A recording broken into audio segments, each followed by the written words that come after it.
This podcast is protected under the laws of the United States and other countries. Unauthorized duplication, distribution, or exhibition may result in civil liability, criminal prosecution, and the wrath of the tall man. Boy! Hey, let's talk about you, the ID10T community events at ID10T.com, like Russ Stevens, aka Cool Movies Darth, who has started a podcast called 90 for Chill, which Russ says is dedicated to movies with a runtime between 74 and 99 minutes, the time frame that I feel is ideal. Russ, I could not agree with you more. That is a fantastic idea. Russ goes on to say there are times you need a cinematic fix but don't have time for the latest Scorsese masterpiece or offering from a comic book universe. There's also times when you need a conclusion to prevent a binge costing you a whole night. My guests and I try to follow these guidelines as we chat up features that are definitely worth your time and are beyond easy to make time for. 90 for Chill, the podcast, can be found on all major podcast platforms at 90forchill.com, and that's spelling out 90, Ninety, 4 FOR, chill.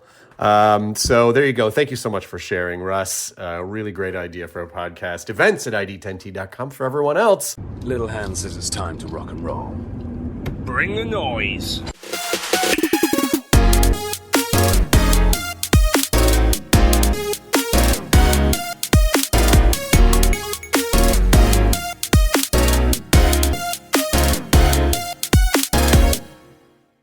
Thank you for checking out 90 for Chill, the podcast with Cat Bus Russ. This is your host, Cat Bus Russ. You can get an idea of what future episodes of the podcast may involve by following me on Letterboxd. The username there is CM Darth. That's C as in cool, M as in movies, Darth as in a Sith Lord. And if you want to fill your house with the dulcet tones of the Cat Bus, you can ask your Amazon Echo or Google Nest device to play Podcast by Cat Bus Russ.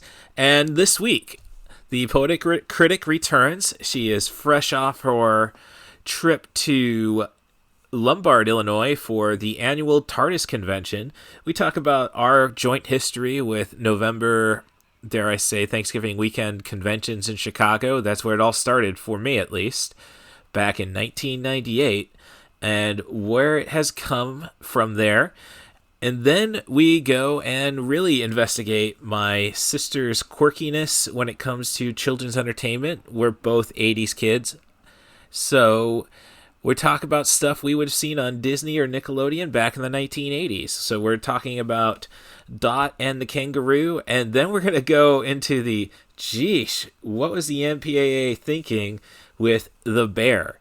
So let's get the trauma started now.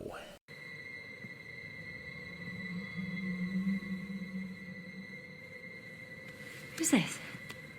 This is a friend of yours playing a game.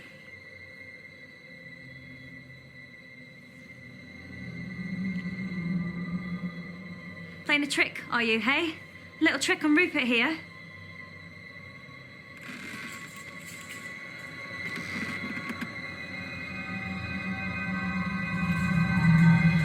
Okay, it's not funny this, Where is he? Doctor? I can't find him. Can you find him? Find who? Wally. Wally? He's nowhere in this book. It's not a Where's Wally one. Well, how would you know? Maybe you just haven't found him yet. He's not in every book. Really? Well, that's a few years of my life I've been needing back. All right, this is 90 for Chill, the podcast with Cat Bus Russ. This is your host, Cat Bus Russ, and I'm joined once again by the Poetic Critic. And our topic, as her suggestion, was quirky pre-90s kid stuff. Kid shows, basically before Nicktoons and before Disney Channel really became the... Just Disney Channel, the days when it was just the Disney Channel as opposed to just Disney Channel. Right. Yeah, so, but, before that, she was recently at the TARDIS convention up in Chicagoland. Lombard, I believe? Chicago TARDIS in Lombard, yes. All right, yeah. The suburb. Yeah, no, I used to have an annual wrestling tournament kick off the new year there back in high school, the Dvorak at Glenbard East High School. So, with all that bollocks out of the way, I go and bring up TARDIS just because this was essentially the 25th anniversary of the first con I think we went to. Visions 98. The first one we went to together, yes. Yes. Which was, I mean, it definitely wasn't Chicago Comic-Con, which I think would be the big one at that point. But it was at the Hyatt Regency, so eventually I'd say, with the rise of Wizard World and such, this was the Rosemont show for a while. Well, no, Chicago Comic-Con was still the Rosemont show, because that was technically what became Wizard World, if I'm correct. Yeah. Okay, well, enough bollocks. It's pre-C2E2 at least. Mm-hmm. There you go. So, and that was just a science fiction convention of the time. We ate lunch with Kent McCord on Sunday, and let's see, had lunch another day. It was at the Hyatt over in Rosemont, a really nice hotel. You can usually just say that about the Hyatts anyhow. But I digress. Unless somebody knows about the Hyatt Place in Champaign, if that's actually a hotel where they treat people with respect. We just don't usually have that in Champaign. Digress. So that was a regular science fiction con. I didn't really get around to a lot of guest panels and such. Just got a few autographs.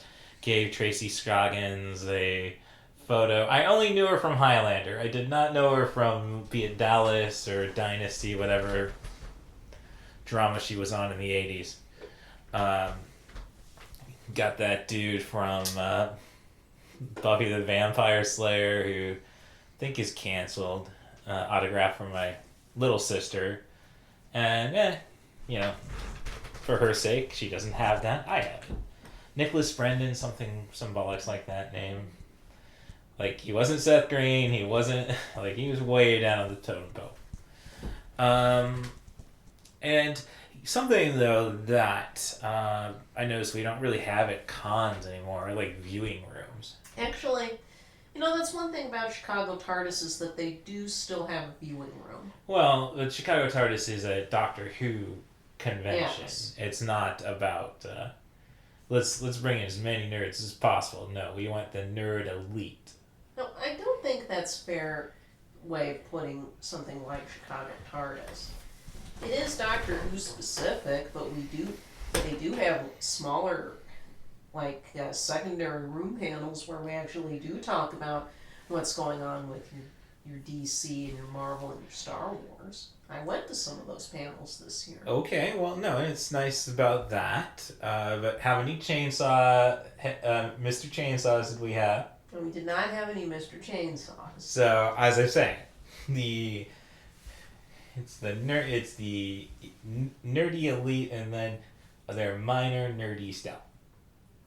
I think that's a rather thoughtless way of putting it. That these smaller conventions are, they're the ones where people get to know each other. Okay. And guests and attendees get to know each other in ways they wouldn't at other cons. All right. Still, just saying. I guess the thing, and I wanted to bring up about, Doctor Who, and let's go really to the revival versus the original. Now, there's Tom Baker, Rory would point out, and no, that's the crazy captain who doesn't believe in maps from Blackadder. I got all my goofy British guys from other sources in the 80s. The Other Policeman's Ball when Sylvester McCoy was the human bomb. That's my stuff. That's my introduction to British stuff. I wouldn't know Stephen Fry if it wasn't for Blackadder, or and Hugh Laurie. Basically, I think the Blackadder is what the Doctor Who revival is. These are cool people. Christopher Eccleston should have probably tried to stick it out a little longer than just one season. Look, we all understand why Eccleston left when he did. Well, he did not have an easy time with that first season. A lot of it had to do with the guy in charge of directing. And he has done stuff for the series since, it's just not on television. You see, that's another thing about a regional, more specific con like Chicago TARDIS, is that it's pretty important for American, fans who are not from the home country. It's not always easy to get the kind of expanded universe material that is produced in huge amounts in the UK, such as the Big Finish audio dramas. Since well, obviously they're Finnish. Wow. Since the turn of the millennium, they've been doing original audio plays. Well, some of them actually adapt like books or comic strips that have been part of the expanded universe before. But the Big Finish hook is that they feature mostly the original actors, or in certain cases, decent impersonations thereof as needed. And well, I'm sure you put a taser to Pert Lee, you can get some lines. Okay, now what I'm saying is there are hundreds of these now, and they are canon unless explicitly stated to be like an Elseworld story, and there's a fair deal of those, or it's contradicted by the show itself. This is basically a loose canon that most significantly, pretty much all of Paul McGann's material, besides the TV movie and one short, is just the Big Finish audio line. He's been doing that for years. And what has Eric Roberts' involvement been with? Well, he's actually reprised his take on the Master several times for Big Finish now. Okay. He's had they like the Masters get their own box sets. At this point, they often do these as box sets, like 3 or 4 different 1 hour to 2 hour stories in a package. So pretty much all the Masters the living Masters have participated at this point. We even have some audio exclusive ones. Like Derek Jacobi was another one who only appeared once on screen as the Master late in David Tennant's second season before regenerating into John Sim, who is the main Master in the revival up to that point. But there's a whole series of audios he's done about the previous adventures of that particular Master. John Hurt did some audios as the War Doctor before his death. Pretty much the only living doctors who have not participated at this point, although they have allowed, impersonators and for special cases, are Matt Smith and Peter Capaldi. Because Tennant has done a bunch.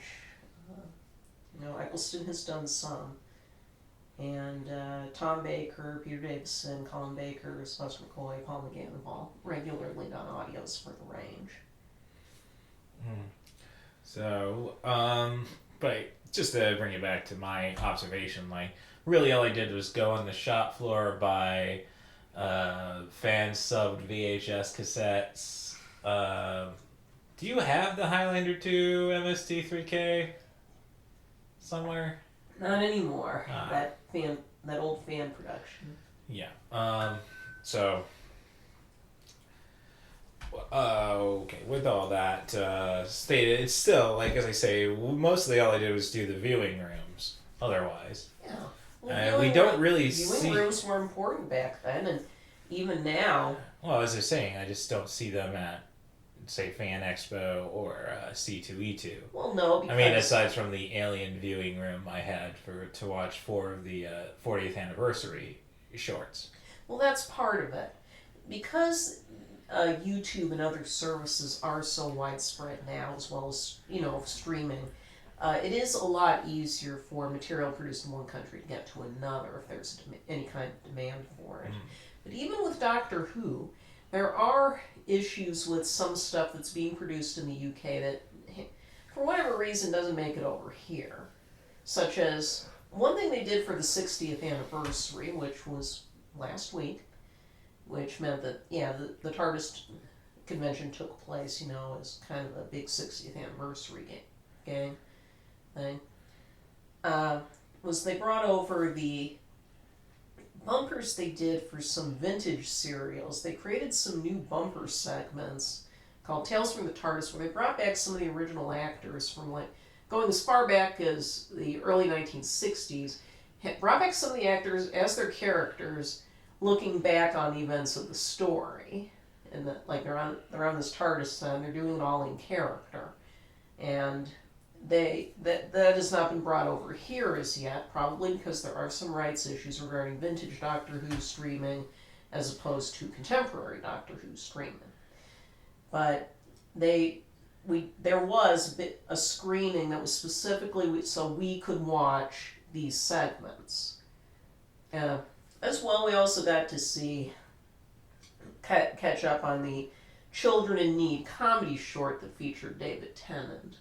That ran about a week before his first new episode, which is a riff on the creation of the Daleks.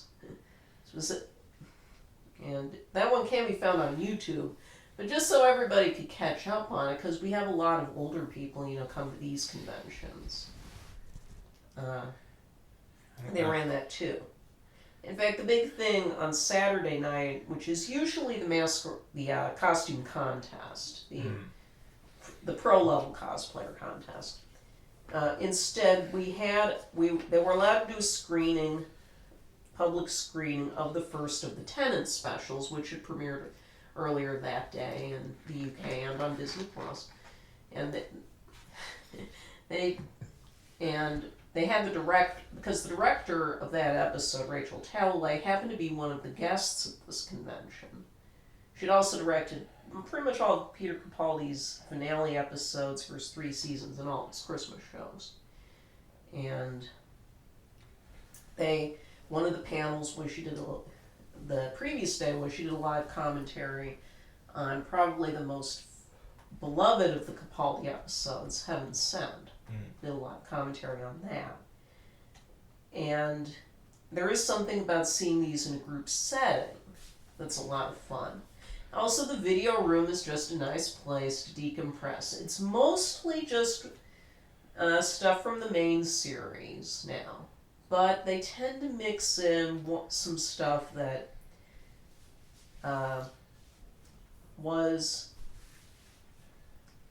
hadn't been on.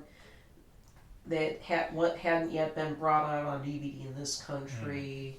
Sometimes, like the various spin-off shows, or in this case, this year we had a few, because one of the guests was Carol Ann Ford, who was one of the very first companions, Susan, the Doctor's granddaughter. Origins still a mystery canonically to this very day. I don't want to go into that. I've listened to way too many Star Wars podcasts where, that Jedi. But they featured some of her movies from the early 1960s, like The Day of the Triffids, and they mixed those in. Okay. Alrighty. Well, alright, that's enough of that. I mean, as I'm trying to stop talking about Jedi's, there's just some things that are so ridiculous that what you want to say it with the worst curse word of all to describe it. So we will stop that. That's silly. So, but with that said, John Cleese ever stopped by a TARDIS? Yeah. Okay, because I'm just saying he did a cameo, right? Yeah, he did a cameo. All right. No, we usually. The guest list usually. I'm just saying he was in Illinois most of November because I know he did the Civic Center and I know he did UIS. Yeah, but no, the main guests we get at Chicago TARDIS are mostly classic series performers.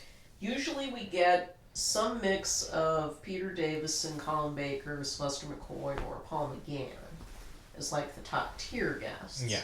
In fact, we had the first 3 this year all came over. Oh, right. And this is what I mean by saying that there are ways you get relationship, you have a rapport with the guests and the attendees in a way you wouldn't get at other cons when they come so frequently. They also had a few companions from those eras. And sometimes we do get performers from the contemporary series, but it's not always easy. Like, they tried twice for Jenna Coleman, but she was so busy that they always ended up overbooking her and she had to drop out. But on the other hand, we did get Pearl Mackie, who played Bill Potts in Capaldi's final season, and we've had minor performers. We've had guys who played monsters or who did certain guest spots. So Sam Rockwell's from Galaxy Quest. Yeah, sort of like that. Okay. All right. So let's get in. So we're talking about old TV. Let's jump into the 60s, 70s stuff. Yes, I know Tom Baker, Sylvester McCoy, Colin Baker, Peter Davison. Autistic info drops. That's how they show affection, I've read. Sorry. Let's get back to the 80s with a couple of movies. I mean, I'm sure she's going to bring up some other examples. I didn't necessarily remember Dot and the Kangaroo, and boy, I'm kind of glad. But I do remember Dot and the Whale. And so it's an interesting animation style. Dot and the Kangaroo is the first successful or profitable Australian animated feature, I believe, is what I read on Wikipedia. More or less. Yeah. It's not like they had much of an industry until the 70s. But this goes back to the time as Rory also watches a YouTube series based around trying to break down yearly or show by show Nickelodeon beef while we were growing up. Yeah. Well, it's going to go all the way. Right. Through the channel's history. Yes, I just can't think of the... The channel is called Pop Arena. They've had a variety of different shows over the years, and some are still ongoing, such as a retrospective of the Goosebumps books. They did cover Doctor Who for a while, but I think that's fallen by the wayside. But the signature project, Knickknacks. Yeah, that's what I thought it was called. Yeah, Knickknacks is, as they put it, a show-by-show retrospective of every show that has ever aired on Nickelodeon, going back to its origins in 1979 as part of a regional cable service called Hume. And this does include both shows that were created for the channel and shows that were, picked up from elsewhere. Right. So long as they aired as part of the regular Nickelodeon or Nick Jr. Programming blocks. They do not cover Nick at Night shows unless they actually got worked into the the monkeys, essentially. Yes. Right, okay. They don't cover Nick at Night. They only briefly summarize Nick at Night. Right. When they get to the start of a new year to cover. Okay. Well, when it comes to Nickelodeon, I really don't, aside from the Pinwheel lineup on Sundays or the weekends, I don't really think of movies there. I think maybe that was where I saw one of the Jennifer Connelly Snow White, but she did one, right? No. Oh, okay. But see, you're getting confused. Okay. Well, you're going to need to pause. I got a podcast friends who always do the Chuck Woolery. We'll be back in 2 and 2. I just don't get that since it's podcasting.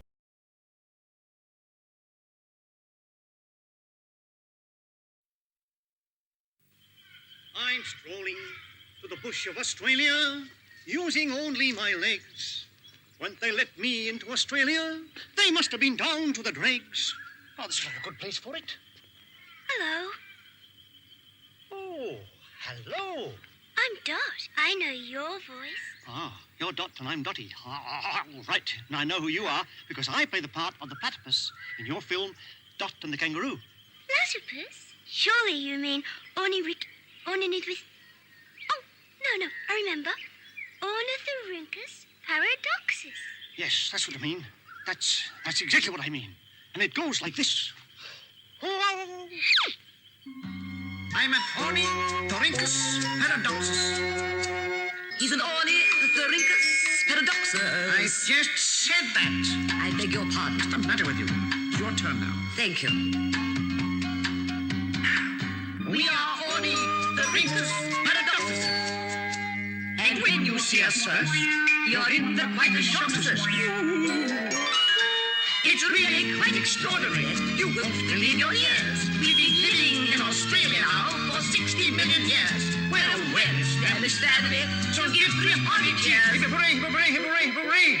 For the ornithorhynchus paradoxus. The ornithorhynchus. The ornithorhynchus.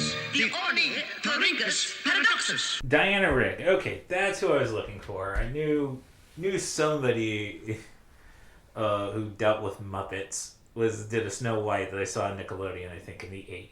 No, it was on the Disney Channel. What the hell is ever shown on Nickelodeon? Well, they have done multiple episodes relating to what the host has come to term as package shows, like Special Delivery. Okay, alright, yeah. I get that now. Yeah, okay, so basically, beyond the package shows, Nickelodeon was just like, let's entertain the kids when they get home from school, and they'll be doing stuff on the weekends. Disney Channel not really doing a lot of original content, dare I say, in the 80s. Well, it depends on what you would consider interesting or important. Mm. Looking back at very early Disney Channel, it was true it was largely a lot of stuff from the back catalog early on. Which I preferred, personally. But as well, they did a lot of original shows relating to stuff like Epcot Center developments. The making of Captain EO. Yeah.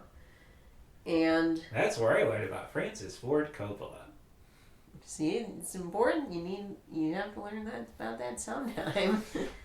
Well, kids have to learn about Tech Wars sooner or later. Well, that was WWE when William Shatner did a monkey flip to Jerry Lawler.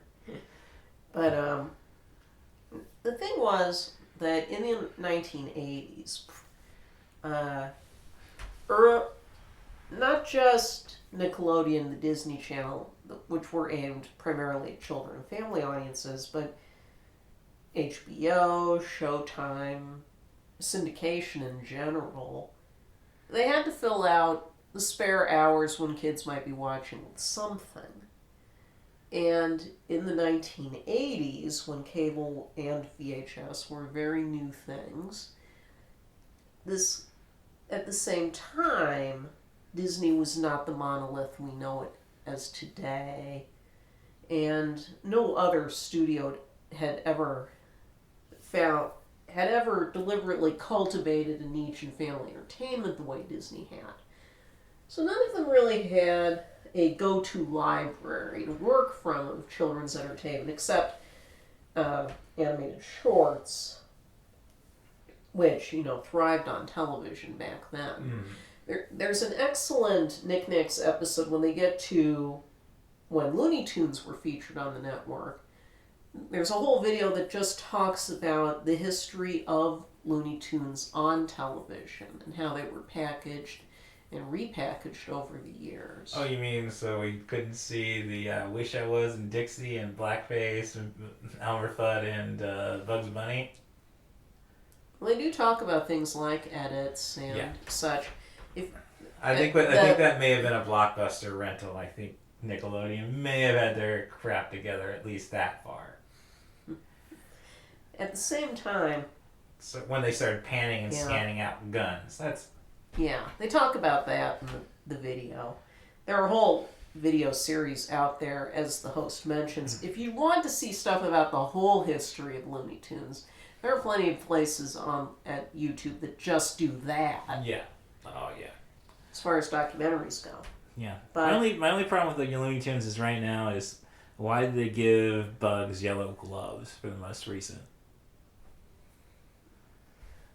now going into the 80s, pretty much nobody owns this new Wild West territory, and which, unlike the real Wild West, didn't have anybody previously living in it. So, pretty much anything is fair game. Now, I don't know. Now I'm just especially imagining Native Americans protecting satellite dishes. Sorry.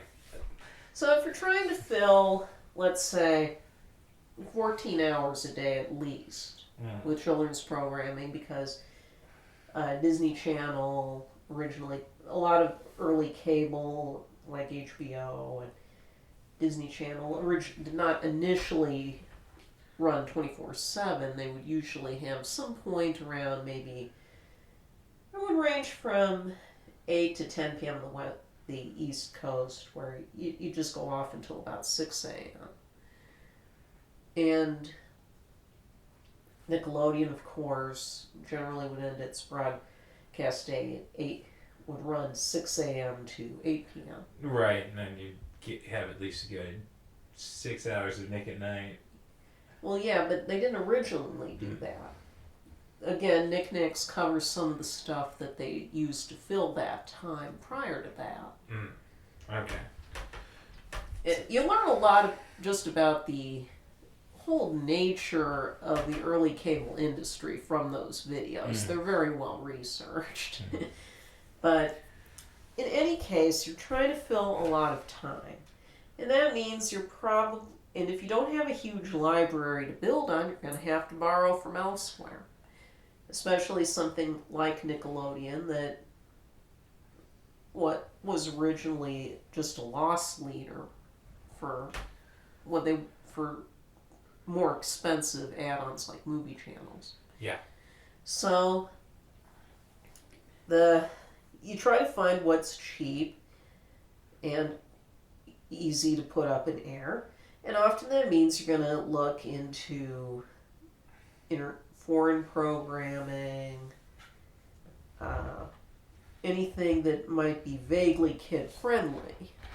This was about in both VHS and early cable and syndication did that a lot. Okay, so obviously Ozzy, oi, oi, oi, and I mean, so I also remember a lot on Disney Channel. I know it was on the Disney Channel, Unico. Yes. Anime. That's like the first anime I really got to know after Voltron. Yeah. Because Mom wouldn't let us rent Robotech tapes. Oh, she wouldn't?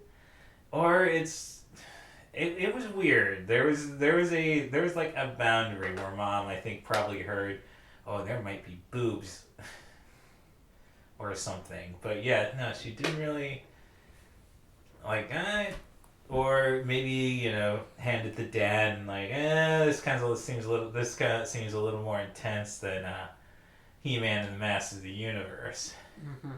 So, perhaps if they had.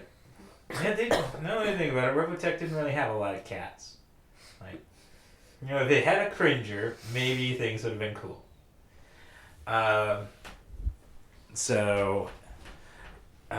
With Unico, but we'd stick in. That was some pretty dark stuff at times. Yes. Can't say that about Dot and the Kangaroo, but another feature we'll talk about. Oh boy, the darkness. Or at least the darkness I perceived. Yeah. But Dot and the Kangaroo. Honestly, this vibe. Just recently listening to the Jonathan Livingston Seagull episode of How Did This Get Made? I guess that probably refers more to the second feature we're definitely going to chat about.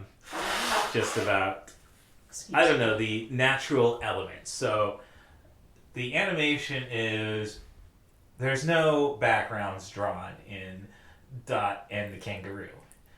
It's animation put across photos or even video or film. Yeah, or film footage. Yes. Yes. This Dot the Kangaroo was an early HBO staple. And eventually, it was made in 1977, and eventually made its way over to Disney Channel, along with the... I mean, there were 8 of these movies, correct? I can double check. I mean, there were at least 8 Dot movies over the years. And the history of the studio that made them, Yorm Gross Film Studios, is itself pretty interesting. Yeah, there were 8 sequels. 8 sequels, eesh. Yeah, they went up all the way through 1994, although the last one was only released in Australia. But most of them were made over 1981, 1987. But the Dot first movie is simply an adaptation of an Australian children's novel. Yes. Sort of a what from what I can tell from the film is sort of like an Australian version of something like The Jungle Book. Right. It's Ethel Pedley was the author, and I don't know. Maybe I need to actually go and read Lewis Carroll's Alice in Wonderland, as they say. This is Australia, where all of the animals make it look like you've gone through the looking glass. And then when you bring up the concept of the bunyip, that's kind of like a Jabberwocky. Yeah. So. Apparently that, when you talk about Australian kids talking about stuff that scared them as a kid, the bunyip sequence in this movie is often brought up. I don't think it's not spooky. But, it's just another song to make sure we get to 77 minutes. Well, you see this a lot in 70s animation in general, no matter where it's from. To get the movie up to feature length, there's going to be a lot of songs. Right. But Dot the Kangaroo is interesting in that not only because of the style, but because it is... The thing about international children's films I've found is that they do... Not only do they not have the slickness of our Hollywood counterparts, especially of this era. Right, I've got some thoughts there. In a sense, this kind of style, if you remember, people who've watched Pulp Fiction, whatever that cartoon... Clutch Cargo. Yes, that... Bruce Willis as a kid was watching, and then you go back to 2001 with... Super Troopers and the Johnny Chimpo character. Oh, what do we have on this John Chimpo? Johnny Chimpo, it's cool. It's like cool, cheap animation. It's animation from Afghanistan. Yeah, it's Afghanimation, which is the same thing, movie mouse. Now, obviously, that's insulting to what Dot and the Kangaroo is. But yes, just to state the cheapness that you get with projects like this. I mean... granted, that show you mentioned, was that a domestic show? Clutch Cargo? Yeah. Very much so. Okay, so the bad things we encourage. Americans suck. So yeah, but the animation is cute throughout, akin to the 1979 The Lion, the Witch, and the Wardrobe, which I've discussed on this. I do have a DVD of it. Right. Or Family Guy in a lot of sense, and I got more comments about that. But there's bits with the animation and how it's done. Like initially, you knew where they were probably rushing scenes and such. Like, oh no, she's gonna outrun the film. We can't go and we don't have anything to plug in front of her. George Lucas did it better with Jabba and Han in the special edition at many points in this film. And I do think the POV shots fail, just as a concept. And we can only paint so much black foreground, essentially, in a lot of bits. Yeah. Okay. I mean, what's interesting about foreign children's films is that they were often working around huge limitations, especially if they try to be animated. You try and look at UK films that try to extensively use animation around this time, like The Water Babies. which was another one that was kind of a staple of Disney Channel and syndication for many years. Well, you talk about, again, we'll get to the more disturbing stuff, but I could pretty much think on Disney. Did we get Watership Down on Disney or No. HBO? Watership Down would have aired on HBO. Okay, but I'm just saying, we still got this stuff, like, that Mommy and Daddy didn't realize, well, there's no boobs. Like, again, the anime line. That we got and probably traumatized a lot of people. Dot is not going to traumatize anybody.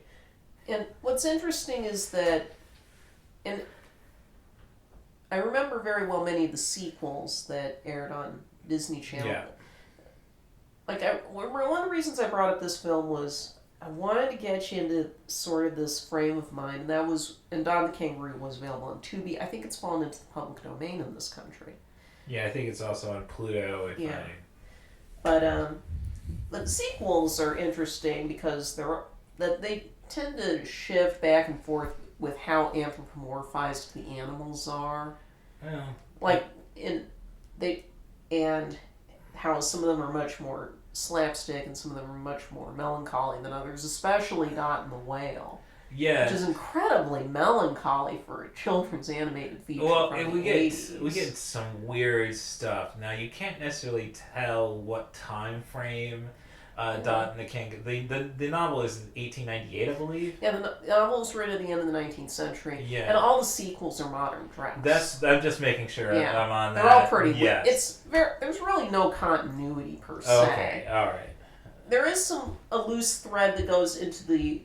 Like, both of the first two sequels, which had a fair deal of American exposure on VHS. I mean, the bunny immediately popped... Dot and the bunny immediately popped up as, like... No, like, I slept. I don't like watching... I don't like what the autoplay to come on. Yeah. I still haven't seen that one. But it also deals with the same issue of finding the kangaroo's Joey... is also the plot of Around the World with Dot, the first sequel. They're basically two different continuities. Okay. Around the World with Dot, which in this country is usually known as Dot and Santa Claus because of how it's set up, although it's not an especially Christmassy film, is interesting. Just for one thing that they tend to shift back and forth on is whether or not Dot is represented as a live-action character going into it. Yeah, I do recall that. In this one, she starts as live-action, and there's this friendly bushranger who steps in to help her. Okay, there's nothing friendly about the bush. I'm gonna just say that. Let's. This is my biggest problem with the feature again. And then you go to the first big musical number with this guy. Oh god, bollocks! All the goofiest things you could imagine in Australia, you get that in just that one number alone. Okay. They are very wildly Australian movies. Let's face it. Well, thinking about the Joey. He's like a friendly park ranger who comes and they basically imagine their way into flying around the world with him as Santa Claus so they can track down the Joey. And they visit a bunch of different countries, and we get some ethnic stereotype. Oh, we'll get there. Especially when this is really sensitive stuff. But thinking about the Joey, I'll go back a little bit, but so Dot we start the film with Dot crying in the bush because she got lost after I think she was chasing some little animal, which I don't know. This is natural selection. You don't chase anything in the bush. But basically, she loses her way. A little red kangaroo finds her, gives her the root of understanding, so she can communicate with the animals. And there's a good bit where it's like, no, you don't want to eat too much of that. What, you can know too much? Yeah, it'll make you sad. And like, damn right. I don't know, it also made me think of, what would you rather deal with, the root of understanding or the babblefish? I think the babblefish would be slightly easier. Okay, but so But so this red kangaroo had lost her Joey, and she's been searching for it. Very much like I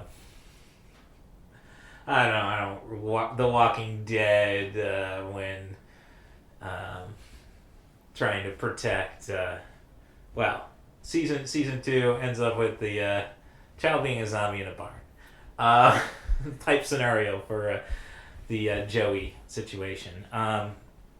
So to get around, the Dot gets to ride in the Joey's in the kangaroo's pouch, and we have to hear this song 3 times. In Around the World with Dot, in the opening 10 minutes, they basically do an extended flashback to the early run of this movie, so you get to see that whole song again. And it's a cute little song, but how many Australian kids tried to jump in the pouches of kangaroos? Yeah, don't try this at home, kids. Thank the gods for Family Guy taking the piss out of that. Hey, look, Lois, I'm Roo. Which is why I go back to the animation style being akin to Family Guy. Yeah. I can see Dot this being the true origin story of Lois. Okay. So, other things about that is that Dot got lost after she wanted to grab the ideal grass for their rabbits they were probably raising, and no, they don't like any grass will do, Dot. No, they like the gully grass. Either way, and Rory spoke to me when I brought this idea up to her about invasive species and that the rabbits aren't the worst thing. But this is still the story of Australians ruining their country. We're attempting to. Because then they're going to blame the kitties. And then we'll get into let's quit picking on the kitties when we get to the next feature. The songs are there, I think, just to make it feature length. I don't need the duck song. I don't need and when I would Ethel Pedley approve? That's why I say I gotta really read the Lewis Carroll to see, how do you really write dance numbers? And, do we need the dance numbers with the cranes? Yeah. Well, think of, Disney does that kind of filler all the time. Well, yeah, but they usually go and bastardize the books right away. That's true. Have you ever seen the honest trailers they did for the 1967 Jungle Book? No. That's pretty good, because they come down pretty hard on that movie. So, don't need the duck song. Awful singing and speaking cast comparison in this feature. Willy Wagtail. Yeah, I'm really Wagtail. You're gonna leave that to other people. That's how I have. The ducks, everything. And I don't think the Outback was really that dangerous. We have the snake scene with the Kangaroo, but that's dude, just kill the frickin'. I've got to establish myself, and then platypuses, which were kind of cool. Honestly, I'll give they didn't deserve a musical number, but I will give the platypuses some props. I think they had good animation on the Aborigines. Don't know why they were purple. Yeah, that's dated, but you think this is still 1977. Yeah. That's about as sensitive as you're gonna get. Yes. Yeah. But again, that kind of speaks to also the way that American kids' films, they do not know how to slow down. No. Foreign kids' movies, they know when to take it easy, and they know how to appreciate a moment or really explore the environment they're in. And I think that's part of the point of the Dot movies, when you think about it, is you're appreciating this big environment around. They have very strong environmental themes in general. Yeah. I still can't get behind Dot. I mean, she's this daft, dense Dot. I don't think this flick would really work for adults. No. It is very much a children's film. Okay. But I find it an intriguing one. Oh, no, I'm not saying... movie, but yeah. If you're really fascinated, it has that important place in the fascinating history of Australian cinema. Because you have the famous Australian New Wave of the 70s, but there's a whole other world of exploitation films and early animation. If you've ever seen the documentary Not Quite Hollywood, they talk about the Ozploitation industry. And that movie's a lot of fun. It's the same guy who directed the wonderful Cannon documentary, Electric Boogaloo. And we'll get to Cannon in a little bit. Yes. But, yeah. So I was trying to... That's an in-way to the kind of kids' movies that you would see on basic cable in the early days. Now, some others the Disney Channel had included... they had the Unico films and other films produced by Sanrio's animation company. They had a film unit for a while. Sanrio, of course, is the house the Hello Kitty effectively built. But in the late 1970s and early 80s, they were making some real inroads into producing films. They were mostly animated features. And they had an eye on the American market. The first one, I believe, was one called The Mouse and His Child, which is basically trying to thread the needle between American style and Japanese style animation. But then you have the Unico adaptations of one of Osamu Tezuka's lesser-known characters. But also they did a stop-motion feature called Nutcracker Fantasy, which is a fairly faithful adaptation of E.T.A. Hoffman's original Nutcracker and the Mouse King story. And the animation they employed there was clearly by some of the people that Rankin Bass outsourced to for their famous stop-motion specials. So it looks pretty much like one of those. But it's very... much more lyrical and darker fairy tale story. I mean, mice may look cute, but they're pretty nasty in this. Well, that's the truth about mice. Also, because, again, they have an eye on the American market, I've seen the English language dub. But that was a professional Columbia Pictures distributed these films in theaters and on video. I'm thinking that's because they had a minor success importing the anime adaptation of Jack and the Beanstalk in 1976. And, well, you remember seeing that one? We saw that in Movies in the Park once. Yeah, vaguely. That was another early cable staple if you were trying to show kids movies. And so the English dub on Nutcracker Fantasy is very good. It's got Christopher Lee, Ron McDowell, Melissa Gilbert, Ava the Boar. And there are a lot of attempts to try and put the actual Nutcracker story on film, and I think this might be the best one, as opposed to attempts to just adapt the ballet. Right. But it's very intriguing if you like that kind of animation. There's a couple of final notes to run through on Dot. So, we get home, presuming Dot is dead.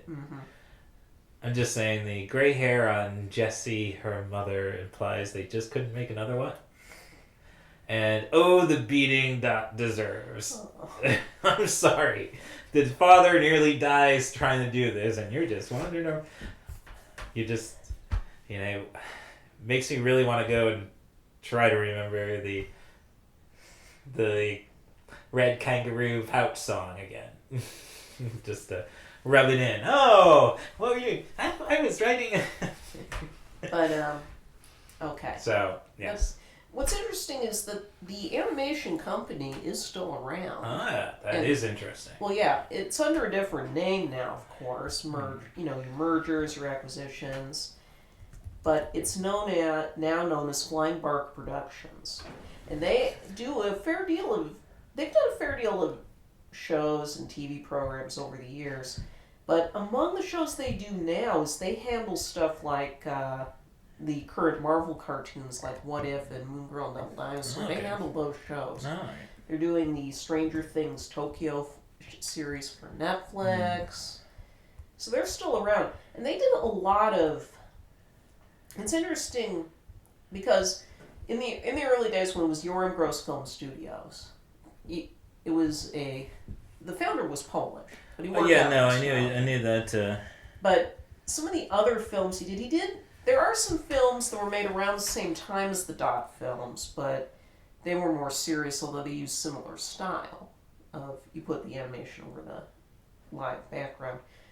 And the thing is, though, because Don the Kangaroo was the one that was the hit, that when they got imported for the American market, they'd be given much cuter retitles, such as 1979's The Little Convict, which is a story about a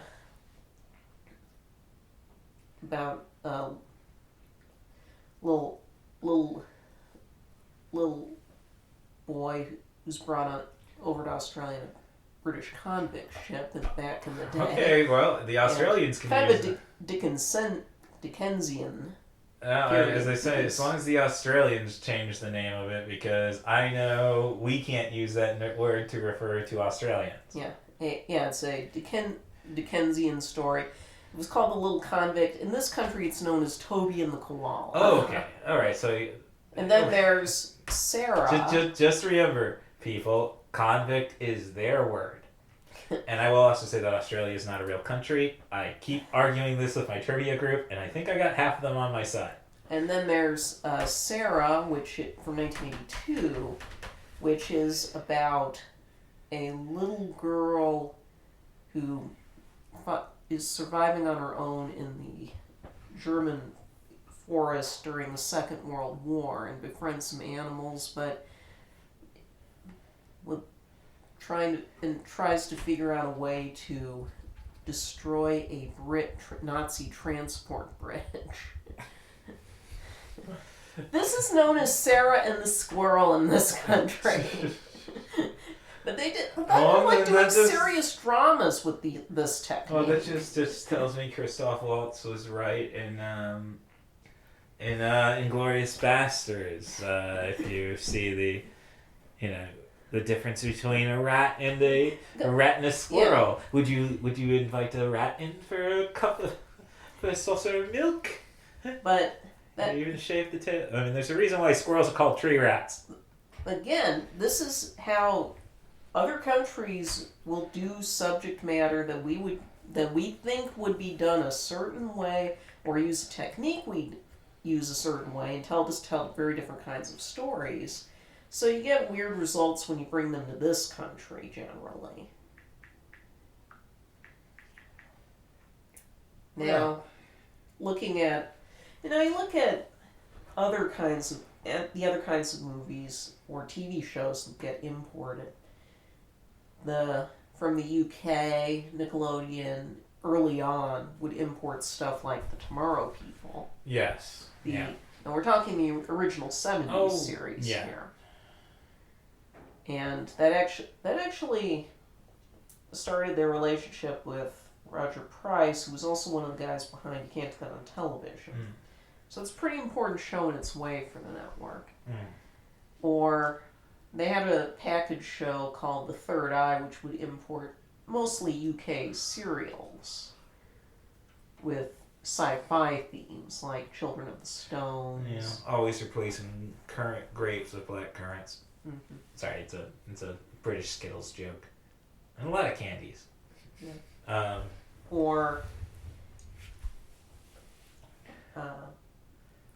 Especially in the early episodes of Nick Nicks, you'll find all sorts of interesting series that we're importing, like New Adventures of Black Beauty. Yeah. Yeah. That had a pretty strong VHS presence early on, too. Well, speaking of VHS presence, because I definitely don't recall this ever being on Disney or Nickelodeon, The Bear. Now, that's another example of how something can be a giant hit internationally and not really be a thing here. I know it aired on cable, but it wasn't the kind of film that Nickelodeon or Disney was handling. Well, no, it's virtually mute, and this is directed by the man who gave us Enemy at the Gate, which is fun because you can appreciate the cat and mouse he does a lot of cat and mouse, the metaphor. Jean-Jacques Annaud at yes. this point was best known for Quest for Fire. Right. He also did the excellent film adaptation of The Name of the Rose. Yes. Not long before this. Yes, as we learned in Train Spotting. So what are you saying? I'm saying that In the Name of the Rose is something more than a blip on a downward trajectory. What about The Untouchables? I don't read into that. Despite the Academy Award. It's a sympathy award. So, by 2001, I guess we're going with Anod's based on the sick boy concept of you have it, you lose it, and then you just can't cut it anymore. That's the grand theory of life. So, yeah, when I'm thinking about the bear and you bring this up with Disney and Nickelodeon, I think, dude, this is definitely not the Yellowstone Cubs. You see, that's my Disney Channel. Watching these old, man, you guys didn't put any effort in type movies. If you couldn't get Kurt Russell in it, just shoot some live action. We'll work around that. Which does say, though, narration, I don't know if it, we could have sold this to kids with Dudley Moore's voice. He was still with us at the time. Well, that's an interesting thing. The Bear came out in the U.S. in 1989. Yes. After being this giant hit overseas. Right. And it did about, 30 million, it says at Wikipedia, in this country. Yeah. That's not bad. No, it's... And that was about the same time that we get Adventures of Milo and Otis imported from Japan, edited down from a TV series. There was just something in the air at the time. We're suddenly getting a lot of these unusual nature pictures. Which is really fun because the American Humane Association, I know this was shot in Germany and Austria, but man, you're not telling me we didn't the sheer fact that the film opens with a Winnie the Pooh tribute. You gotta get the HUNNY. But the bees, not the bees. And the bear, no, and then was the Wicker Man Nicolas Cage tribute to the bear. I'm just doing podcast stuff with that stuff. So I'm just saying, there's no way there weren't harmed animals shooting the bear, despite the Jim Henson animatronics that were featured in it. I imagine that's more dream sequence stuff. Oh, with the bear, it's interesting because it isn't that far removed from some of the early Disney stuff, like Bambi in its way. Yes. Oh no, we show what should have happened to Winnie the Pooh when he gets his head stuck. Or something like Watership Down, even. Yes. And it's interesting that in the U.S. we anthropomorphize animals so much. Mm-hmm. And internationally, they seem to prefer more realistic xenofiction like this, as it's called. Xenofiction is basically you tell the story from an alien perspective, and that can be an animal, and you're not really trying to apply anthropomorphization so much. You're trying to take advantage of not being human. We should be scared of the Disney company owning 20th Century Fox, as we might anamorphosize the xenomorphs. You just don't get it, do you? No, I've never heard Xeno, and it makes sense. Xeno. It makes sense since it's the root is alien. Yeah. Yes, but when I just don't think of it. Reminds me of how originally when Paul Verhoeven was attached to the project, the Disney animated feature Dinosaur was supposed to be more of a xenofiction. Right. No. That it would not have had any dialogue and would have been a realistic depiction. Then you look at Anod's filmography again, and you go to obviously Quest for Fire is damn near xenofiction in that sense. Mm-hmm. And then you go into Enemy at a Gate, which is some reason we went to see that movie 3 times, my friends group, in the theater. And it's a beautiful cat and mouse story, like the bear. Not the bear is far superior. Yeah. Which, again, the sheer fact that we're talking superiority, it kind of makes me think, dude, this is too smart for kids. We do seem to have different. But that's an important distinction. When you look at a lot of the international kids entertainment, it can be Japan, it can be UK, it can be French. A lot of Criterion Channel, when they had the Saturday Matinees programming going, they had all sorts of films from other countries. The Bear was one of the films featured. There were many others featured along similar lines. And what's striking is how many of them really do assume a maturity of the intelligence they assume an intelligence and maturity on the part of the kids that American kids entertainment simply does not do. And I think that's one of the things that distinguishes the pre-90s kids entertainment in general from what's come since, because you are not trying to cater so much to the kids' interests. Well, no, you're not trying to torture the adults as they get drugged into the movie theater. That helps, but it surprises people to learn that something like Doctor Who is considered. It's a family show. It's a kids show in the United Kingdom. Yes.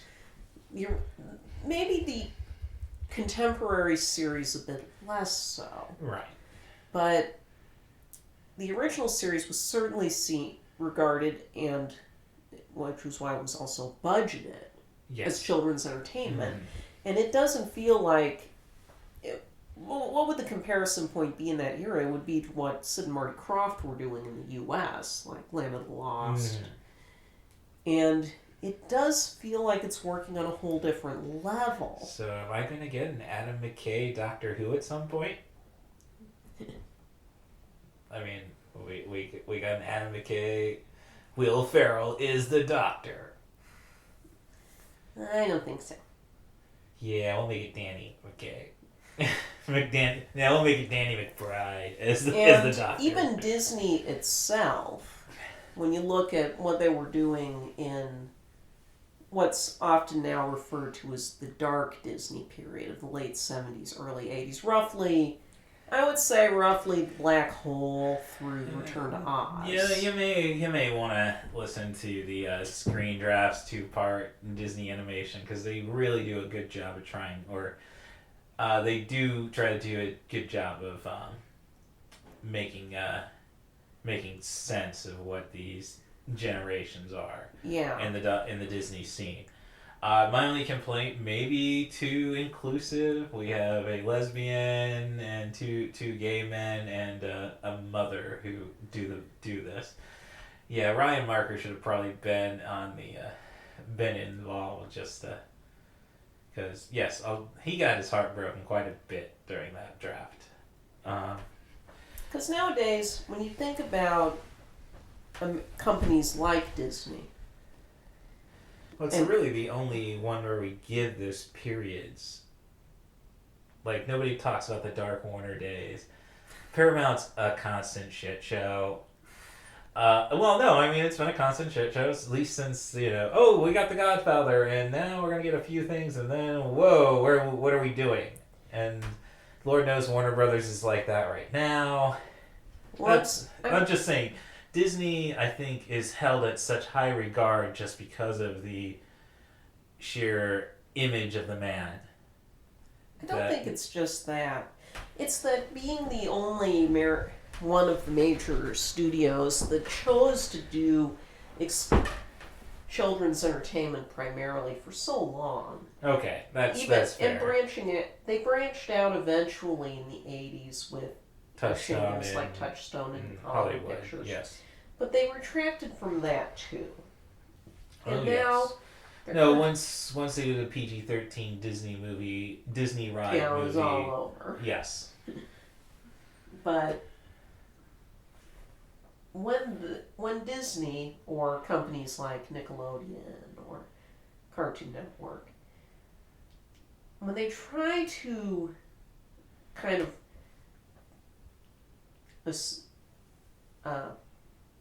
rather than talk down to try to challenge their audiences with different themes. It's interesting to see how people react and how people handle it, because I think of how Cartoon Network and Warner Brothers gave up on Infinity Train, because that show was based around the idea they were switching protagonists each season, using the titular train as the baseline setting.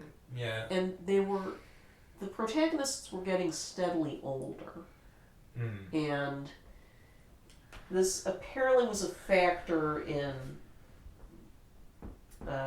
basically being cut off, feeling that this is no longer a show for children. Well, no, and really when it comes to Cartoon Network, I'd say Nickelodeon. When a cartoon is really smart, usually adults take it over anyhow. We're talking Steven Universe, Adventure Time, and that SpongeBob SquarePants. And that's something you don't really see in international kids' entertainment. No. They don't, like Doctor Who, that just becomes a multi-generational thing. Yes. Or more culturally loved. It's, during the Capaldi years, the Barnes & Noble would import, still imports the main Doctor Who magazine, which these days is primarily for the adult side of the fan base. Although it originally started as it was just something for kids. Right. It had weekly stuff, and it hasn't changed all that much, it's just shifted. Well, it's a print magazine, so it's definitely for old people. But also, in the UK, but along with that magazine, they also had, for a while, a title called Doctor Who Adventures, which was explicitly aimed at the kids' side of the fan base. It's like how we have, like Disney Princess Magazine or Bluey Magazine or whatever the hot character franchise of the day is. And it's weird to see that. There's a bit of dissonance seeing that applied to Doctor Who, because, especially in the Capaldi seasons, they were dealing with some pretty grim topics. Like, here's the back cover poster you can put up, kids, of the horribly burned 12th Doctor crawling along the corridor in the climax of Hellbend. Fun for kids. No, I mean, couldn't look at worse than anything from Lair of the White Worm. So... That's true, but... It's still... You wouldn't see that if it was something Disney was doing. Yeah. Disney's putting money in the show now, but they don't have much influence over it.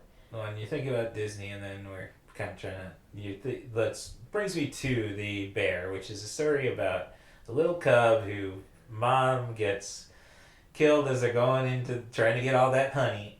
And so basically you've killed Bambi's mom and Winnie the Pooh in one swift go, who's on his own. And in the meantime, you have a big Kodiak bear who's done a lot of work, Bart the Bear. Yeah, Bart the Bear's magnum opus. Yes. I read about on Wikipedia how people were trying to lobby him for Best Actor in 1989, and I think this would be an 88 film, so why the hell not? 89 was just a shit Oscars. So the Kodiak is being doesn't immediately know that he's being hunted by hunters, trophy hunters. And let's there's just, how did this get a PG? Let's not just kill Bambi's mom. Let's show them skin Bambi's mom. So this is still and parents probably rented this movie for their children.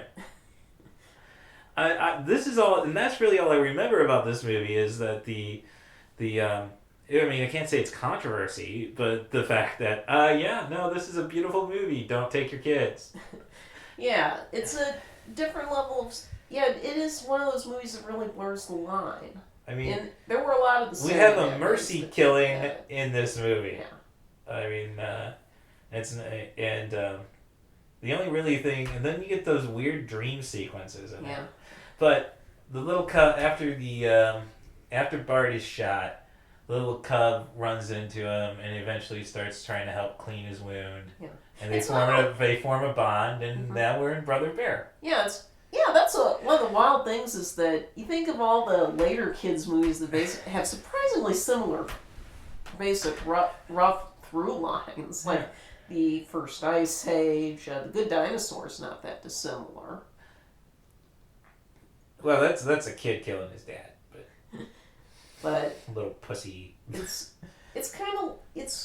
wild to see the kind of things that we associate being treated very lightly in American kids entertainment, but treated in a mature, more adult way by foreign filmmakers. Well, and yeah, but talk about bees again. We have to go into the birds, and like, there's a lot of stuff kids should not even. I don't think kids. I am surprised. Kids would be ready for. You got the little cub tripping on mushrooms at one point. As I say, you got weird dream sequences. Well, Dumbo got drunk and hallucinated pink elephants. Yeah, but we all know about pink elephants. Yeah. I mean, how many kids know these days about that kind of route? Well, I'm used to so many like car dealerships having like deals so crazy, and they're having pink elephants around, like, and then you have to explain to your kid, yeah, you see pink elephants when you drink too much. And then you like, so when you watch football, you get pink elephants. Yeah, but it's interesting. You know, you can do beautiful stuff like that, or how some of the Looney Tunes shorts seem a lot more. Well, I usually associate the Looney Tunes hallucinations of, well, there's head trauma involved at some point. Well, Looney Tunes knew more about concussions than we did in the 1950s. For that, and that's another thing, is how stuff like the Looney Tunes is working because they had to be appealing to adults as well as children due to when they were made. Right. That they do seem kind of sophisticated and sometimes saucy in a way that we wouldn't see now. Oh, yeah. And which is... You also even get that with the Muppets to a certain extent. Well, and as I say, you have Jim Henson Creature Shop in Jim this Henson's movie. Creature Shop. Yes. Well, I mean, they're involved in this feature. Yeah. That's what I mean. Yeah. So...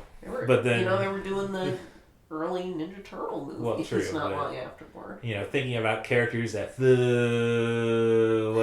Bart the Bear has that scene, too. And I know, reading Wikipedia, that they were saying, yeah, that was another thing probably more offensive than the tripping cub. Nope, can't take your kids because you're going to have that talk after the movie. And so... But you enjoy the movie. Oh, no, it's intense. Like, I mean, it's... it's just very much like, no, don't take your kids. And never mind, why did we have to go for that final antagonist? Like, man has been defeated in this feature. So let's go and blame the cats for stuff. Yes, there's a mountain lion chase. I'm like, yeah, it's a big Kodiak. Yeah, but it's a cute ending, but it's still like, come on, don't pick on the kitty. But you look at just how much in a few short years kids' entertainment really started to retract from anything like this in the U.S. Well, we weren't getting as much imports of stuff, like we weren't, think had... of all the other crazy kids movies of the 80s I could think of. Rock Demmer, the Canadian Tales for All films, like the Peanut Butter Solution, which if you've never seen it, you wouldn't believe me if I tried to explain what the plot was. All right. But I mean, or the Canon Movie Tales. Yes. Well, you're so after this, you're getting into the 89. You're now into the Disney Renaissance, and I guess that's when Little Mermaid not so much, and I mean Beauty and the Beast, like, well, we appreciate a smart heroine. Too bad it's Stockholm syndrome. But the movies start trying to get smarter, as they say. Once you have Robin Williams quipping and okay, we gotta make sure the adults are in tune. And then I would say 92, that's, I believe, when Nicktoons kicks off? The Nicktoons launched in 1991. Okay. 91, you get the Nicktoons, and Rugrats is pretty smart. Doug is, I don't really know who Doug really was for, because I don't know any teenagers watching Nickelodeon at the time, aside from my big sister, who just became a teenager. Ren and Stimpy, I think, is the people who the series, which is definitely did everything wrong, is the thing that kind of whipped kids into being a little more aware. Perhaps. And then Rugrats got smarter as it went along. Yeah. And Ren and Stimpy got dumber because no, we can't let the kids know. We can't have parents doing these explanations.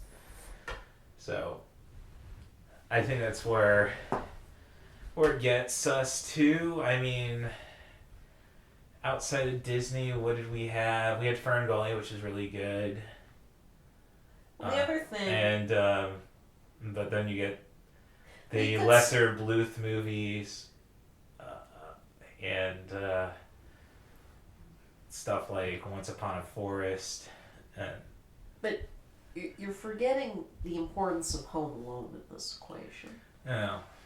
I think that was a big game changer in what they thought kids wanted to see. You assume the kids like this, so you give them more of that. And this becomes an increasing problem as the decade goes on. Well, the thing with Home Alone is it's not the Goonies, where the Goonies... Like, the Goonies has not aged well, but that's just because it was so authentic to the time. Which is something with, say, the Goonies, that were essentially like trying to create smart children's stories. And then Home Alone is not really about being too smart. It's just about brutalizing Joe Pesci and Daniel Stern. I don't really see what's smart about the Goonies per se.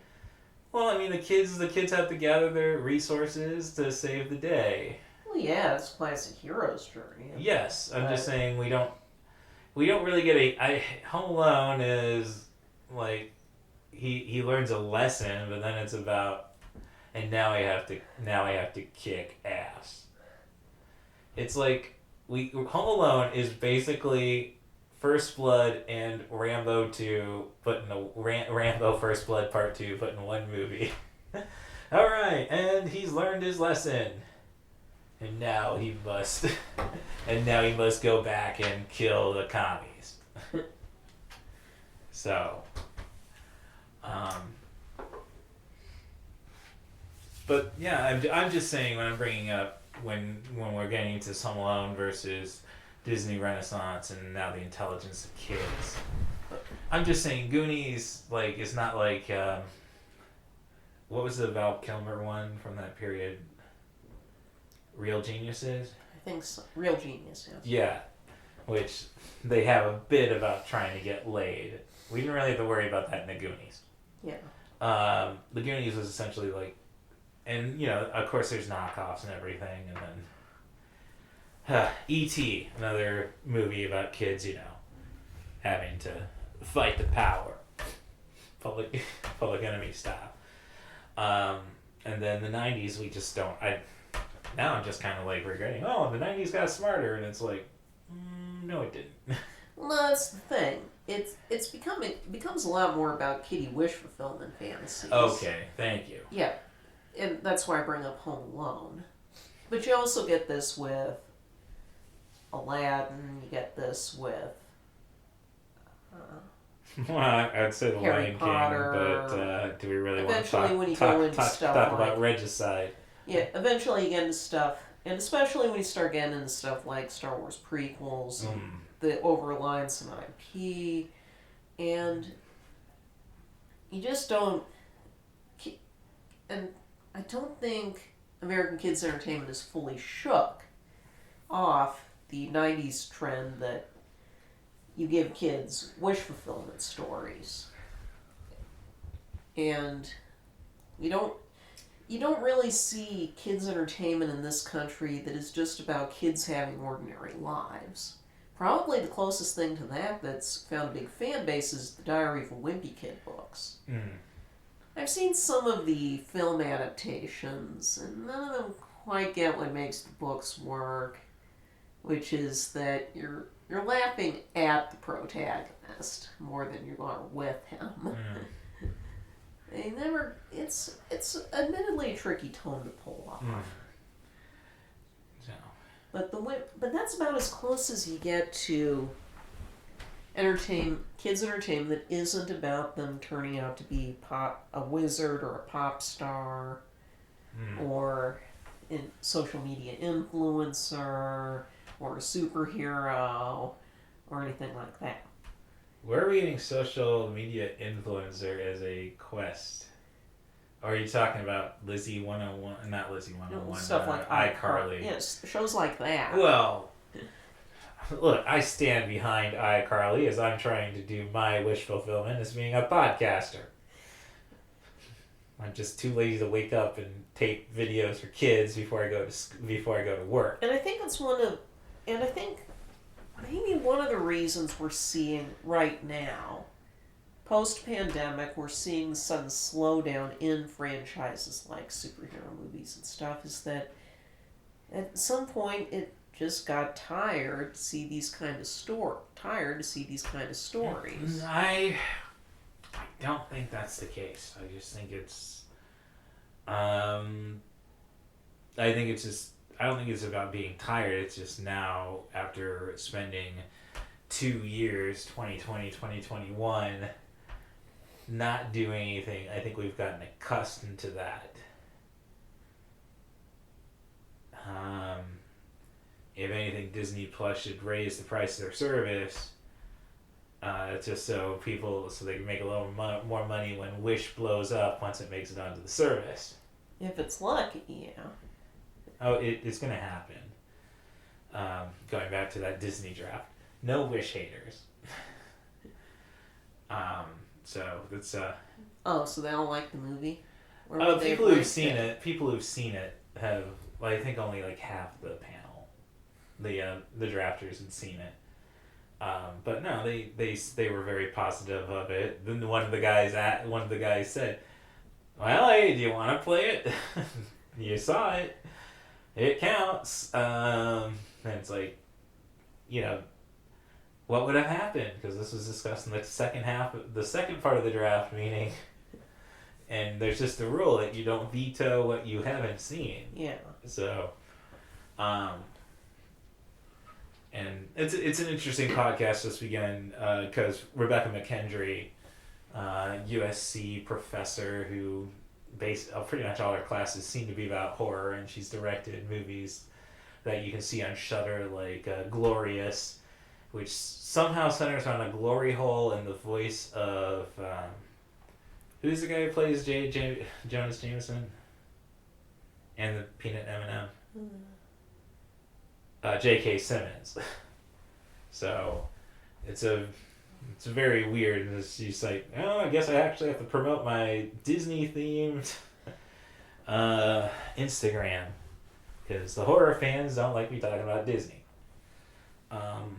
Yeah. So, but yeah, as I say, I just think it's people that got accustomed to something and they just don't want to put the effort in. I mean, we live in Peoria, Illinois, and Champaign, Illinois, respectively. And I don't know. Have you been in queues for autographs and such and just can't tolerate the people complaining about the waits and such? Oh, sure. It's like, dude, you would never have you ever left Chicagoland? Or, I'm just saying, I drove 3 hours here. It's like, yeah, because all the cool stuff is 3 hours away.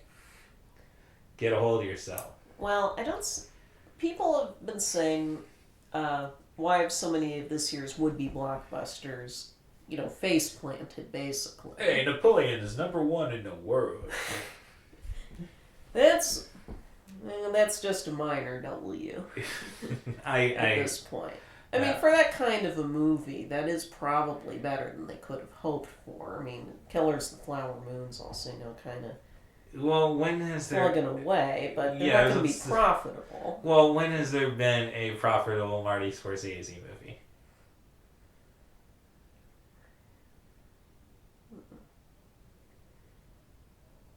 Probably Shutter Island, maybe? Yeah, probably that. Yeah.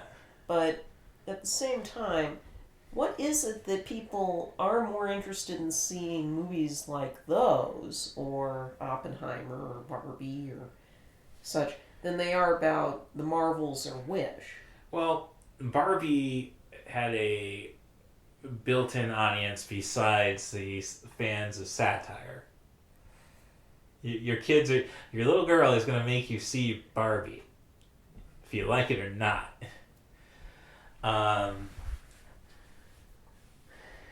As for, we've pretty much established that not enough people give a shit about Oscar bait, killing Scorsese and Scott, and let's just face it, Ridley Scott has to get silly to get people to see his movies. And as I say, Wish and Marvels, no, I think this is solely the issue of Disney. The pandemic, people got used to just watching this stuff, waiting for it to come to them instead of making the effort. I'm sure that was part of it, but it's not like those other movies aren't going to get to streaming soon enough anyway. Warner Brothers did a whole year when they were just doing day and date releases. Well, yes, but people still came out for stuff like Dune. You say that, and I honestly don't see it, because more people are going out to see Spider-Man, meaning less screens for Dune. No, I really I couldn't tell you many people I know that have seen Dune. And I didn't really have any interest because I haven't seen David Lynch's yet. And, and it's just like, oh, big cast, epic. Nah, it ain't my jam. I'm hoping, before this podcast goes up, I can throw a Silent Night review in. That's my jam. Well, you better make it quick. I know, the numbers the numbers weren't good. Yeah. But what do you expect? Nobody respects John. We had Face Off, and then nobody respected John Woo ever since. Which is kind of But I do think... So, that's kind of ironic. His biggest... Well, no. I think we once he nearly killed the Mission Impossible series, then it's let's just let this guy stay over in Hong Kong. But it does make you wonder where kids' entertainment is going to go in the next few years. I mean, what are the big kids' franchises right now? It seems like superheroes are kind of falling out of favor with that set. Possibly because they'd be stuff like the MCU. There is no real entry point for a little kid to get into. Yeah, no, I don't even look at the MCU as kids' entertainment. Right. In a sense, it really isn't. Yeah, no. When it comes to kids, I don't know. Just give us the Bluey movie now. You have stuff popular with kids like Diary of a Wimpy Kid or Bluey, or video games like Minecraft, and there do seem to be kids still interested in stuff like Star Wars, but... Well, it's... I don't know. I mean, again, we've kind of wrapped this in a bow. We have to go back to those convicts. Sorry, couldn't resist it. I did not mean to offend our Australian audience. I meant a little, but it was all a jest. But it's no, Bluey is the savior. Should be the savior of kids' entertainment. And that's the thing. It's got to kill the Paw Patrol. That's what I want. Mortal Kombat. Bluey, Bingo, Ma, and Pa. But that's the thing. Versus what we're seeing Paw now Patrol. is a bunch of these international productions, Bluey being from Australia, or, Japanese productions, like, be it something as simple as Pokemon, or the Pokemon had stuff or One Piece. That's coming to this country and appeals to kids and teens, or Disney acquiring new Doctor Who, and you're seeing all this international stuff coming into the market again in a way that we haven't seen in a long time, while Disney's in-house material, if you counting the stuff like Marvel or Star Wars or Pixar, is looking pretty thin on the table at this point. What was the biggest November movie? Hunger Games? Yes, Ballad of Songbirds and Snakes looks like it's the most successful of November releases. Which is still based an entire franchise that ripped off Battle Royale. So, yeah, I think we've just come to the conclusion we have to look to foreign lands, steal it, get all the juice we can out of it, and create our own knockoffs of it. And boom, course corrected for good. Well, I mean, I think we'll be course corrected for a good 20 years. But, I guess we'll have to see. Because it is kind of shocking how badly, we're going into the Christmas movie season. Well, I really just don't think we give a shit about going to the theaters anymore.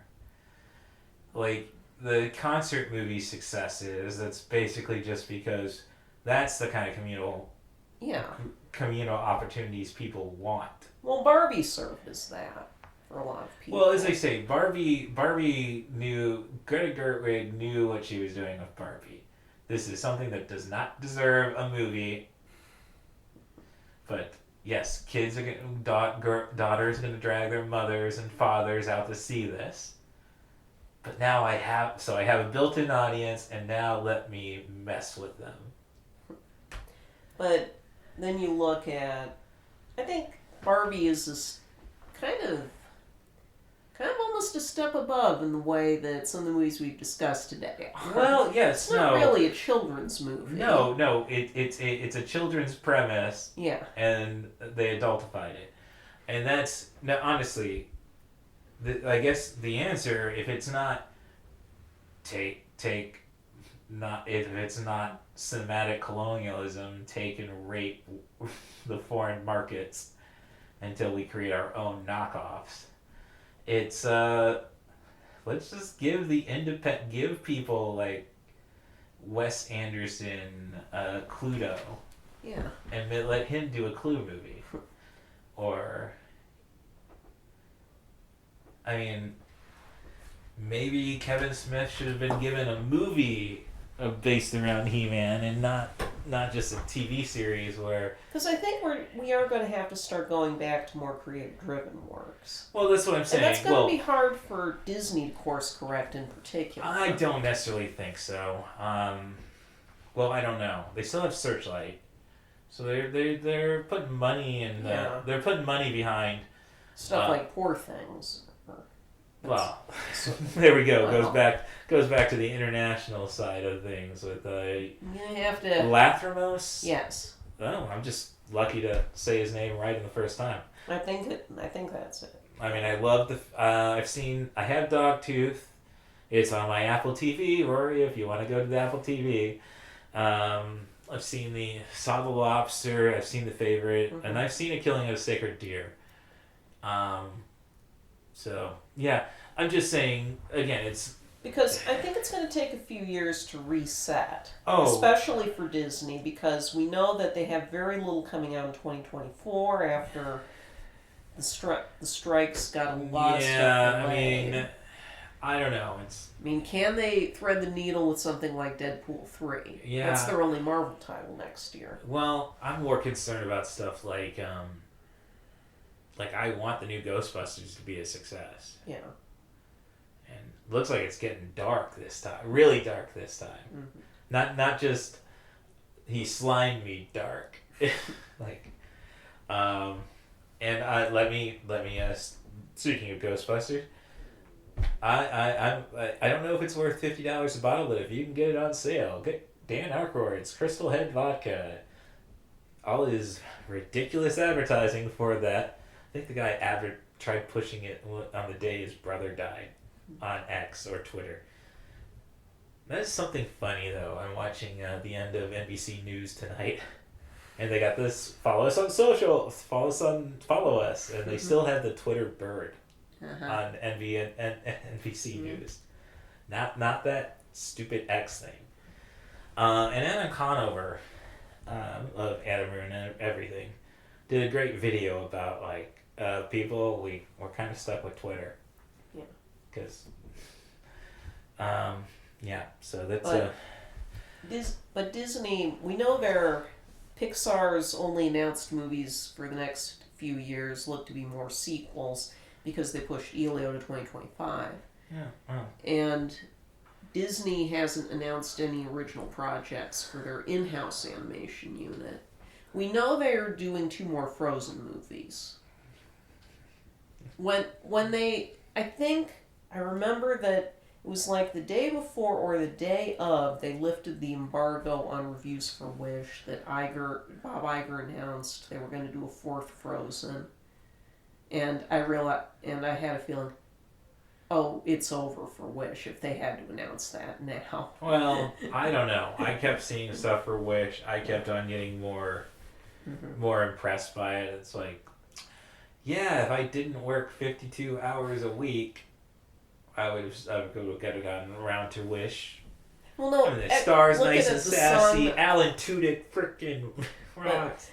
But I was listening to song previews and stuff, and this is why I kind of have doubts it's going to blow up on Disney Plus the way Encanto did, because people loved the Encanto songs, and these are not the Encanto songs. Right, but that was something brought up again on that Screen Drafts. Is there is a Lin-Manuel Miranda backlash towards Wish, as in, no, they're of these similar, like, everybody just assumes everything Disney now is Manuel Miranda. People pointing out that he did not do the Wish song. I know, but no, they're just like, damn you, Lin, I didn't. This one is not mine. Yeah. Like, I don't understand the backlash towards Lin. Well, I can see it. It's more complicated than we can discuss here, but I can see it. But yeah, I think the thing about Encanto though was people latched on to the songs, and this also happened with Elemental, which is why it clawed its way to being half a success basically. Was that they were really connecting with the storyline, and that doesn't seem to be the case with Wish. Hey. It goes back it's not something people can relate to. Well, as I say, it goes back to that Disney draft, and as I say, it was a definitely queer-heavy influence on it. Yeah. But Strange Worlds is on the top 26 definitive Disney Animation Studios best of list. So give it time; it's gonna find its audience. And I think that Disney haters are just trying their best to deny that. Well, I don't know. Looking at the professional critics review. Oh no, I've seen the numbers, and they're not great. They're usually a lot easier on these films. I have a sense that there is a blowback just because they were trying to make this a big 100-year movie. Well, yeah, it's not so much that, but they didn't put any effort into the 100-year movie. So many reviews saying, I cannot parse how the world building in this movie works. That is fundamental problems on the script level. Well, I don't know. It goes back. Again, it kind of encouraged me to go back to with Ghostbusters. Ghostbusters Afterlife is nothing but a fan service feature. Uh-huh. We are willing to disband our disbelief for that, just to get to that. Well, So that's why I'm saying, I think, again, I think Ghostbusters is something we waited 20 years for. Disney's something we have to endure every year. well, maybe that's it. Maybe this is the best part we can break off on. Yeah, no, we got enough of that, I think. So, of course, you can follow the show on Twitter. We're never calling it X here, at CatBusRuss. You can follow more, but if you really want to try putting Elon in his place, follow me on Mastodon at Russ Stevens at mastodon.social. It's not as complicated as that sounded. And if you want to be on the podcast, offer me a film, a director, an actor, a theme. Try to focus on sub 100-minute material, but I can make any movie work. So, I don't know, maybe in January we're going to have the Cats episode. It's going to be a marathon, so, but I've already got that figured out, my part of it. But that's what I'm saying. If you're willing to put the work in, I can make any movie work. Like our last marathon dedicated to The Thing, which is just 2 minutes too long. It's like, okay, they're done burning the research center, and we got 2 minutes of dialogue, don't we? Darn it. Yeah, otherwise, from my front, thank you, Stationary Harden, for looking after my butt and doing your best to push me in the right directions, and I hope you're squeezing the ectoplasm out of the one-eared angel Skimbleshanks. The Poetic Critic, you can follow her on Letterboxd. That's The Poetic Critic, all one word. And yep, she's stepped away from the Musk game, and I don't know. We're just not going to get social unless you follow me on Mastodon, I guess. I hear a lot of things about Discord. Friend of the podcast, Sam, really says, just get a Discord and then make the podcast easier. I don't know. So, do you have anything to push? Any recommendations? No, not right now. Okay, so that'll do it then for this week, and we will be back next. So this is going to be the December 5th episode, I believe. No, December 6th. I'll be back on December 13th, and we'll see where we go from there. I am going to take another week off at some point, but you will be warned. Thanks for coming to the 90 for Chill, the podcast. Have yourselves a good week. Can I hear a wahoo?